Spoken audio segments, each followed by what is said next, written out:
ሰላም ቤተሰቦች እንዴት ናችሁ? ደህና ናችሁ ወይ? ያለው እግዚአብሔር ይመስገን። በያላችሁበት ዓለም ዳርቻ ሁሉ ሰላማችሁ ብዝት ትርፍ ይበልልኝ። ጨረቃዎች እንግዲህ ዛሬ የሉም፣ ያው ሊቀሩ ነው ማለት ነው። በነገራችን ላይ መጥተው ያልሆነ ቃል ከሚነጋገሩ የፈለገ ነገር ቢናፍቁንም እኛ የፈለገ ነገር እንዲመጡ ብንፈልግም ግን ደግሞ ያው ከነሱ ሰላም አይበልጥም፣ ከነሱ አንድነት አይበልጥም። ምናልባት እነዚህ ልጆች በየቀኑ እየመጡ ከሚጨቃጨቁ እንደዚህ ጊዜ ሰጠት አድርገው ለራሳቸው ከራሳቸው ጋር ቢያወሩ የተወሰነ አንድ ቀንም ሁለት ቀንም ለብቻቸው ቢሆኑ ምናልባት ያው የመነፋፈቅ ሁኔታ ስለሚፈጠር እነዚህ ልጆች ወደ አንድነታቸው ይመለሳሉ ብዬ አስባለሁ። በነገራችን ላይ እና አንዳንድ ጊዜ የሆነ ችግር ሲፈጠር የሆነ ነገር ሲፈጠር ትንሽ ብዙ ፍቅረኛሞች የሚያደርጉት እንደዛ ነው። ማለት የሆነ ችግር ሲፈጠር በመሀላቸው በቃ እየተገናኙ ሰላም የማይፈጠር ከሆነ እየተገናኙ ጥሩ ነገር የማይነጋገሩ ከሆነ እየተገናኙ ያልሆነ ቃል የሚጣጣሉ ከሆነ በቃ ለተወሰነ ጊዜ ከራስ ጋር ማውራት፣ ራስን ማዳመጥ፣ ለራስ ጊዜ መስጠት፣ ከዛ በኋላ ነገሮች ቀስ እያሉ ይፈታሉ። ገባችሁ? ተለያይተው በዋሉ ባደሩ ቁጥር ያው መለያየት ስላችሁ የሰፊ ቀን 4 ቀን 5 ቀን አይደለም። እሱማ እስከ 1 ወርም እስከ ወር ከ15 ቀንም የሚቆዩ ፍቅረኛሞች አሉ። ያ ለምንድን ነው?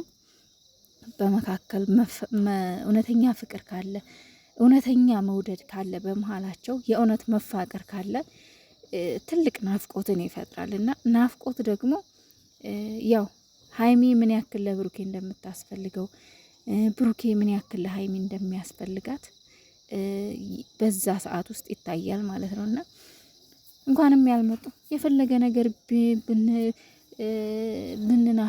ቢናፍቁን የፈለገ ነገር ሚዲያው እውነቴን ነው የምላችሁ፣ እኔ ሀይሚና ብሩኬ ከሌሉ ሚዲያው ላይ ጭራሽ እኔ ሚዲያ ግቢ ዩቲዩብ በተለይ ግቢ አይለኝም፣ ደስ አይልም። እኔን ለምን እንደሆነ አላውቅም። የሚዲያው ድምቀት እነሱ ናቸው። በየቦታው ፎቶቸው ተመትኖ ብቅ ስንል ከፈት አድርገን ስልካችንን ስገባ በየቦታው በቃ በቲክቶክ የነሱ ፎቶ ተበትኖ ስናየው፣ በኢንስታግራም፣ በየፌስቡኩም፣ በዩቲዩብም፣ በየስቶሪው በቃ እነሱ ናቸው የሚታዩት። ገባችሁ? እና እነሱ ሲጠፉ ደግሞ ሚዲያው ቅስቅስ ነው የሚለው፣ በጣም ያስጠላል። ግን ደግሞ ያሉበት ኮንዲሽን ግዴታ እረፍት እንዲያደርጉ ያስገድዳል። እረፍት አድርጉ። እኔ ደስ ነው ያለኝ ባለመምጣታቸው ማለት ነው። ማለት በየቤቱ አሁን ቻናላቸው ላይ ትናንትናም አልመጡ፣ ዛሬም እንግዲህ ያው እስካሁን ድረስ የሉ። ምናልባት አርፍደው ከመጡ አላቅም፣ ከዚህ በኋላ ሊመጡ ይችላሉ፣ አይታወቅም። ግን በየቦታው በየቤቱ በየሰው ቤት እየሄዱ ቻናላቸውን ትተው በየሰው ቤት እየሄዱ ያልሆነ ቃል ከሚነጋገሩ ወይም ደግሞ እዛም ቦታ ቢሆን አሁን ሀይሚዬ ትናንትና በሚፍታህ ቤት ምንድን ነው ያለችው? እኔና እሱ የመለያየት ያችን ጉዳይ የተረጋገጠ ነው፣ ግን ተነጋግረን ተገናኝተን አንድ ቀን መለያየታችንን እናሳውቃለን ያለችው። ግን እኔ እንጃ፣ ይሄ መሆን የለበትም። መጀመሪያ ጊዜ ስጡ ለራሳችሁ። መጀመሪያ ራሳችሁን አዳምጡ። ሀይሚና ብሩኬ የተወሰነ ጊዜ በቃ ራቅ ብላችሁ እዩት፣ ግድ የላችሁም። ከዛ በኋላ ለመወሰንም ትደርሳላችሁ። አንዳንድ ጊዜ በችኮላ የሆነ ነገር ከባድ ነው ማለት ጻጻትም የሚሆንበት አጋጣሚ ስላለ በመጀመሪያ እስኪ ከራሳችሁ ጋር ተነጋገሩ ባይነኝ። ተረፈ ከምንም በላይ እግዚአብሔር ነው እንግዲህ፣ እግዚአብሔር አዋቂ ነው። እግዚአብሔር በመካከላችሁ ይግባ። እህል ውሃ ካለ እሱ የጻፈው እህል ውሃ ካለ መቼም ልትለያዩ አትችሉም። መቼም ልትለያዩ አትችሉም። ግን ደግሞ እግዚአብሔር ያልጻፈው ከሆነ ደግሞ መቼም ደግሞ ሊሆን አይችልም።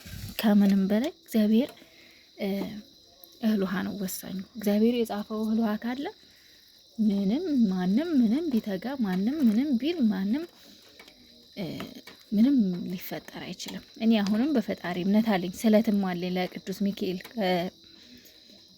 በቀደምነት የቅዱስ ሚካኤል ዕለት ሄጄ ተስያለሁኝ። ቅዱስ እኔ እስከዛሬ አሳፍሮኝ ያውቅም። በሀይሚና በብሩኪ ጉዳይ ራሱ በጣም ብዙ ቀን ስለት አስገብቻለሁ። እውነቴን ነው የምላችሁ። እና ቅዱስ ሚካኤልዬ ተስያለሁ። እሱ ደግሞ አያሳፍረኝም፣ ይሰማኛል። ነገ ከነገ ወዲያ ሰላም እንደሚፈጠር አምናለሁ።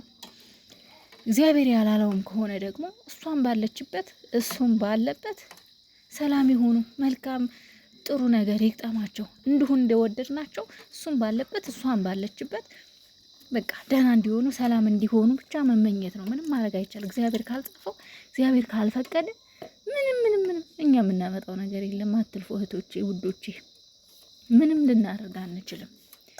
ግን እኔ እምነት አለኝ። ገባችሁ? በልባቸው እውነተኛ ፍቅር እንዳለ አምናለሁ።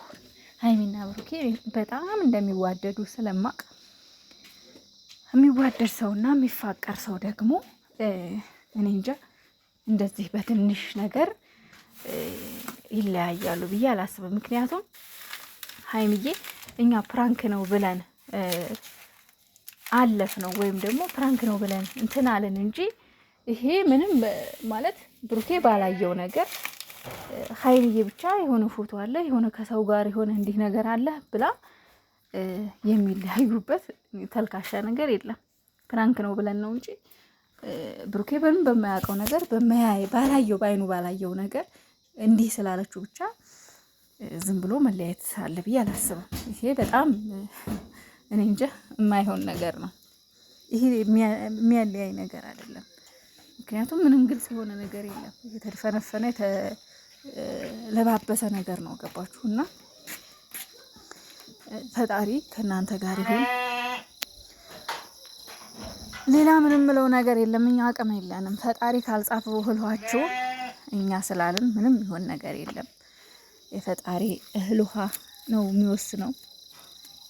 እኛ ብዙ እቅድ ነበረን። ከናንተ ብዙ ነው የምንጠብቀው የነበረው ብዙ ነገር። ሀይሚና ብሩኬ እኔ እንጃ ስለ አራቱ ልጆች ሲወራ ራሱ በቃ ሪል አድርጌ ነው የማወራው። ዛሬ የአራቱ ልጆች ታሪክ ሆኖ እንዳይቀር እነዚህ ልጆች ገና ሳይወለዱ በእነሱ ስም ቤተክርስቲያን የተረዳ በእነሱ ስም ስንት ነገር የተባለ የተነገረላቸው ናቸው። ስለዚህ የአራቱ ልጆች ጉዳይ ደግሞ እንደዚህ ባጭር ይቋጫል የሚል አንዳችም ጥርጥርም የለኝም። ብቻ ከኛ በላይ ደግሞ ፈጣሪ አቅም አለው። እግዚአብሔር አዋቂ ነው።